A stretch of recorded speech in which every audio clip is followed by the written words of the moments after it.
ತುಂಬ ಜನ ಸ್ಟೂಡೆಂಟ್ಸ್ ಇದ್ದೀರಾ. Believe your self. ಲೈಫಲ್ಲಿ ಯಾವುದಕ್ಕೂ ಅಂಜಬೇಡಿ.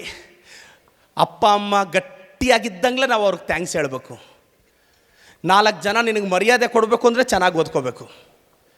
ಓದ್ಕೊಂಡೆ ಹೆಸರು ಬರುತ್ತೆ, ಸ್ಟೇಟಸ್ ಬರುತ್ತೆ, ದುಡ್ಡು ಬರುತ್ತೆ. ಸರ್, ಲೈಫಲ್ಲಿ ಫಿಲಾಸಫಿ ಎಲ್ಲ ಮಾತಾಡಬೇಡಿ. ಸ್ಟೂಡೆಂಟ್ಸ್ ಒಂದು ಏಜಲ್ಲಿ ಒಂದು 18-20 ಇಯರ್ಸ್ ಬಂದಾಗ ದುಡ್ಡು ಮುಖ್ಯ ಅಲ್ಲ. ಹೋಗು, ಈ ಫಂಕ್ಷನ್ ಆದಮೇಲೆ ಅಲ್ಲಿ ಹೋಟ್ಲಲ್ಲಿ ಹೋಗಿ ಒಂದು ಮಸಾಲೆ ದೋಸೆ ತಿಂದು ಅವ್ರಿಗೆ ಹೇಳು, ಮಸಾಲೆ ದೋಸೆ ತಿಂದಮೇಲೆ, sir I am 10th state topper, 30 ರೂಪಾಯಿ ಕೊಡೋ ಅಂತಾರೆ. ಸರ್ ನಾನು PUC all India topper, 30 rupees, Google ಪೇನಾ ಫೋನ್ಪೇನಾ ಅಂತಾರೆ.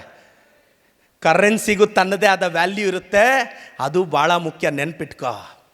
ನಾನು ಹೇಳೋದಿಷ್ಟೇ, ನಿಮ್ಮ ಅಪ್ಪ ಅಮ್ಮ ನಿನ್ನ ಫ್ಯೂಚರ್ ಇದು ಅಲ್ಟಿಮೇಟ್.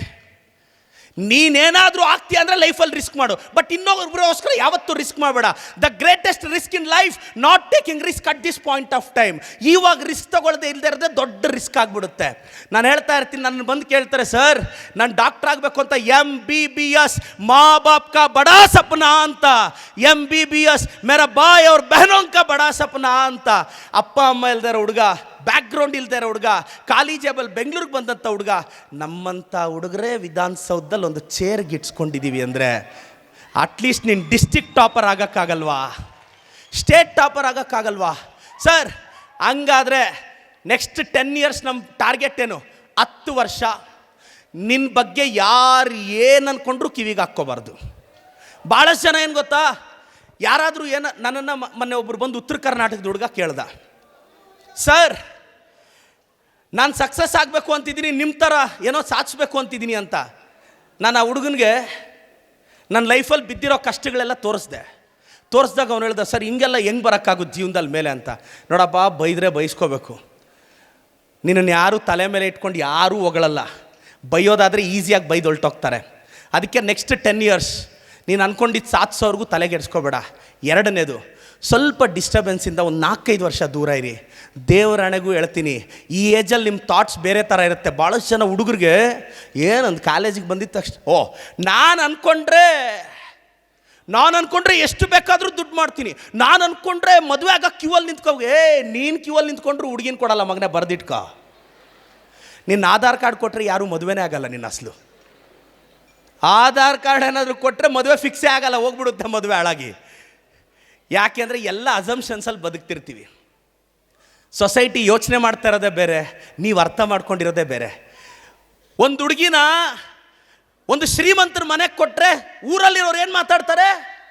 ಅಪ್ಪ ಒಳ್ಳೆ ಮನೆಗೆ ಹುಡುಗಿ ಓದ್ಲು ಅಂದರೆ ಬಂಗ್ಲೆ, ಬಾಡಿಗೆ, ಜಮೀನು, ಕಾರೆ ತಾನೆ ಒಳ್ಳೆ ಮನೆ ಅಂದರೆ.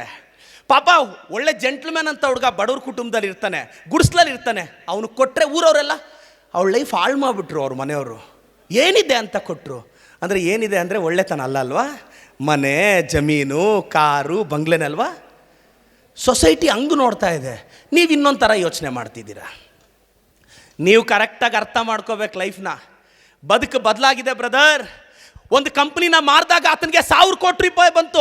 ಆ 1000 ಕೋಟಿನ ಎತ್ಕೊಂಡೋಗಿ ಇನ್ವೆಸ್ಟ್ ಮಾಡಿ ಬಾಡಿಗೆ ಮನೆಯಲ್ಲಿದ್ದ ಜನ ಎಲ್ಲ ಅಂದರು, ಇವನೇನೋ 1000 ಕೋಟಿ ಬಂದರು ಒಂದು ಮನೆ ತೊಗೊಂಡಿಲ್ಲ, ಕಾರ್ ತೊಗೊಂಡಿಲ್ಲ ಅಂದರು. ಅವನು ಅದೇ 1000 ಕೋಟಿನ ಇನ್ವೆಸ್ಟ್ ಮಾಡಿ ಇವತ್ತು 1,40,000 ಕೋಟಿ ಕಂಪ್ನಿಯ ಒಡೆಯ ಎಲನ್ ಮಸ್ಕ್ ಆಗಿ ಆಚೆ ಬರ್ತಾನೆ.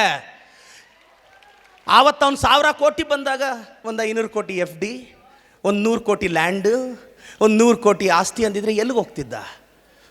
ದೊಡ್ಡವರು ದೊಡ್ಡವರಾಗುವುದು ಅವರ ದೊಡ್ಡಸ್ತಿಕೆಯಿಂದಲ್ಲ, ಅವರು ಯೋಚನೆ ಮಾಡುವ ರೀತಿಯಿಂದ ಅಂತ.